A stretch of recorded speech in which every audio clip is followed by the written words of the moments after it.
Rich and Dom, this mega leg was a beast. How physically and mentally demanding was it?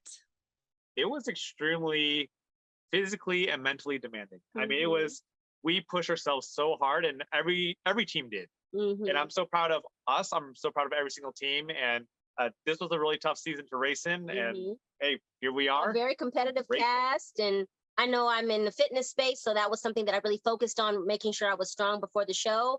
But mentally, it really wears on you mentally. The exhaustion it's really intense when you're going. You saw us starting in the morning and we finished at night. Yeah, it seemed like a long day. We also saw some navigational issues for you guys. I think we learned that you're not great with maps. What can you spell these issues out for me? Yeah. So basically, Sarah, so in Germany, for example, we were fine. We did great. We in Germany, we actually had a very big map of the German map of the city. So it was really nice to use. When we got to Italy and Florence, the map that we had at that time showed it cut off to Mm. where else we had to go. So you didn't see, but I had a notebook that I had to kind of continue to draw it off the map to kind of guide us. And the map was a lot tinier. The streets were different names. They kept repeating. So it definitely was a lot more confusing, I would say, in Italy for sure. And the driving stick, I mean, at first, some bumps, literally. Yeah, And he just practiced before. He practiced stick yeah. there. So when I practiced here before the show started, Mhm. I made sure that I was competent in stick driving. And when I drove, I was like, oh, this is perfect. Everything was working fine. I drove highways, I drove long distance, everything like that. Once we used this car, the clutch was completely different. Mhm. And it was like, oh, okay, well, this is different. And we just got to adapt. Yeah, and he's very technical and he's very good with things. So I was a little surprised that I'm he was. surprised. Yeah, because I mean, but Humbling. the stick shifts there in Europe were very different than the ones we drove here for us. The sculpture roadblock. First off, Dom, when you walked up, did you think that everyone had become master sculptors in the time you were driving? Girl, you took it right out of my. You know what I thought? Literally, I walked in because I saw the bust, and then I Mhm. saw the square, and I said, "Rich, they want me to freaking carve God Himself." Like I was just like, "Oh my God!" And then I literally said to him, I said, "All the cast members, I think, are artists, and we're not." Like I swear, because I was like, "This is insane." So in Why my would they do this? why To would us? they do this? But you know what? It is true. You got to read the clue because if you notice, you see in the show, I actually had that realization. It says carve out. So I was like, oh, okay, I got to take it out of that. And what you guys didn't know is that on the show, you guys saw me really get emotional, but I was going through a lot at that time because my grandmother was passing away while I was on the show. And I was Mm. processing in that moment. You guys literally saw me processing if I was going to see her when I got off the show, and she did end up passing away. And so I was going through that on top of the fact that this bust that I had to get kind of perfect. I've been through a lot, Sarah, in my life. I grew up in poverty, and I was homeless as a child. And so creating this, you saw me transforming because it was me coming to terms with the fact that this is imperfect and I'm imperfect too, but I'm perfectly fine as I am and I'm Mhm. enough. So I was going through a growth at that moment, and it was a lot for me, but I'm grateful for it because I've changed as a human being, and I'm so happy about First off, I'm so sorry for your loss. Did you get to see your it. Mhm. grandmother? No, I did not. I'm so sorry to hear that. Mhm. I thought it was interesting that you said, "I can't do this." And I Mhm. imagine as a motivational speaker, you Right, you say regularly to take "can't" out of your right. vocabulary. And then Mhm. Rich was able to step up and be your motivational speaker. Yes, absolutely. And I'm glad you brought that up because I think a lot of people think, first off, because you're a motivational speaker, oh, you should be able to maybe motivate yourself or whatnot. The reality is, it's the exact opposite. What I mean by that is that as motivational speakers, it's about vulnerability. It's Mm. about sharing the fact that we're all human beings and we're all struggle with insecurities and our own traumas and dilemmas in life. And it's stepping into the mainframe and saying, we're going to struggle and be open together. And at that particular sculpting challenge, I thought I was being a realist, a strategic, saying, let's Mhm. take the penalty because this is clearly not my forte. I really can't create that, you know? And so in my mind, I wasn't giving up. I was being strategic until I realized, oh, I just have to knock this out. But again, it's about realizing that we all fall short. We all struggle. and it's okay. And we get to love ourselves in that process. This whole Florence leg, was there anything that you could have done differently, or was it kind of a culmination of it all? I think when you're on the race, there's so many quick decisions you have to make. Yeah. And we strategize a lot. And even then you have to expect the unexpected. And adapt, Mhm. you know, and it kind of like come with the punches. I think looking back, we would have chosen the window detour instead of the Florence, the fashion in Florence, because, and we almost did, but we chose the other one. We kind of thought it would be hard to find the little restaurants with the windows, so we went with the fashion. But unless you have a very strong photographic memory, like the twins had a fantastic photographic memory, but unless you have a strong one and you forget and you go back, guess what?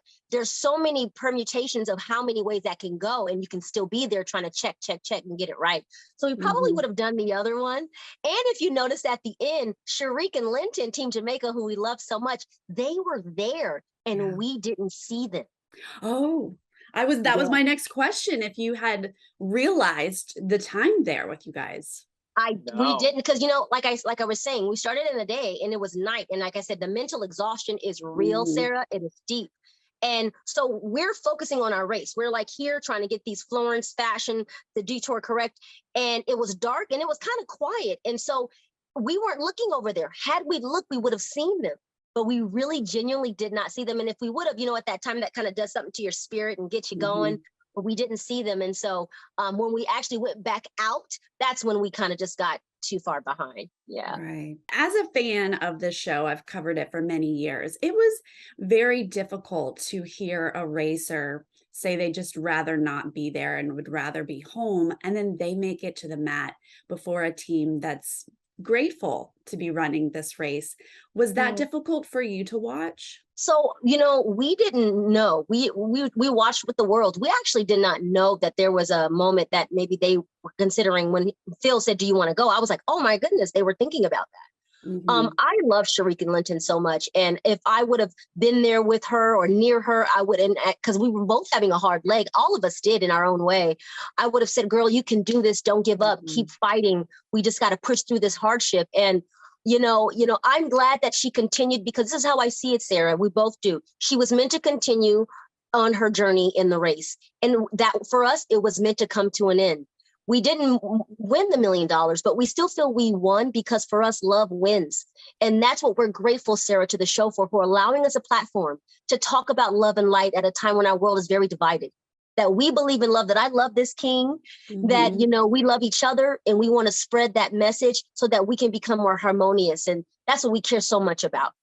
Let's go back a little bit to Austria. You hit the mat. You're told, yeah, gotta go find your hat. You were yelling, "It's in the car, it's in the car," to the point that I thought you willed it to be in the car. The universe picked it up, put it in the car for you. Help me. What was happening in your head at this moment? You know what? You say that, I think I agree with you. Because honestly, when they told me, you know what? I was racing so hard, I didn't even realize it wasn't on my head. And you see, I have all this hair. I didn't even realize it wasn't on my head until they said something. I'm like, oh my God. And when we turned, I said, I lost it in the streets. I lost it. And then something just said, just go to the car. And I literally as I started saying it, Sarah, I started believing it. I had to. Yeah, we had to. That was the only choice we had, because the streets are so big.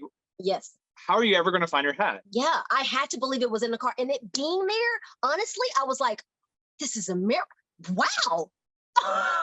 It was there. Ran back in time, and that was amazing. But that was, again, running so hard. And we raced and we ran all the way back to the car, all the way back. It was like, I don't know how long. Was it a mile? Yeah. I feel like it was a mile. 2 miles maybe. I don't know, but it was, we ran the entire time of back and forth, and it was backpacks is heavy. It was an insane thing. But from this race, Sarah, I learned that life is full of challenges. And a lot of times we wish, oh, life were easier, and we didn't have these challenges. But I realized we need them. We need them to grow, and we need them to go. No one's perfect. We're all imperfect, but we're all striving the best in life. Absolutely. What was the highlight of the race for you? Did you have a favorite challenge or moment together? The highlight for me was the chisel challenge. Uh, Why? Because I got to see the whole story arc of my baby mhm. and the humanity. It's so amazing watching a human being going from I can't, like, there's no way I could actually do this to flipping that script and changing. And Mhm. to watch that whole evolution, and I knew it was going to happen. I knew that she was going to accomplish it because, I mean, there's no way we're going to take a penalty. But beyond that, it's this internal fight. She is so strong. She is fire. She is my fire. When she has any obstacle, she will overcome it. Some obstacles to some people might be easy. For others, it might be a little bit more difficult. And just watching her accomplish that was so amazing for me. And honestly, that was the highlight. And for me, the highlight, honestly, was being able to not only race around the world with him, but being able to share with others in love, being able to share, as you saw on camera, with Derek and Claire, in love, being able to encourage one another. And sometimes it's not to our race's benefit, but that didn't matter to me. What mattered is connection and connecting with others and loving each other. And from my heart, I wanted to give love in a way that I didn't receive as a young child. That's what I wanted, and I'm grateful that the show let us do that. She did that nonstop throughout the whole entire race, off camera to strangers, to castmates, to like other people. I'm a chatty Cathy. And it was so amazing to see her be herself, because that she was not faking it. That's what she does in real life. We'll go to the grocery store and she'll make friends with the cashier and tell them you're beautiful and really like speak life into them, and that's just who she is. And it's such a beautiful thing. You told us you were a Leo, which thank you. I wish everyone would tell me their signs. Do you know your moon and rising? Are you ready for this? Yes, I am. I'm a triple Leo. Oh my gosh, I did not call that. I was feeling some air sign in there. I bring that air to her. Okay. He's Gemini. Okay. Yeah. Very fun dynamic, Gemini Leo. Yes. No wonder you made it on television. Oh, I was shocked when they reached back out to us. We just applied in a kind of a thing, and they reached back out so fast. I was like, oh, whoa, they're so fast. Not surprised at all. It was a pleasure to watch you guys. Thank you for the time today. Can't wait to see what else you guys have in the future. Absolutely, Sarah. Thank you. Take care and be well. And thank you for all you do.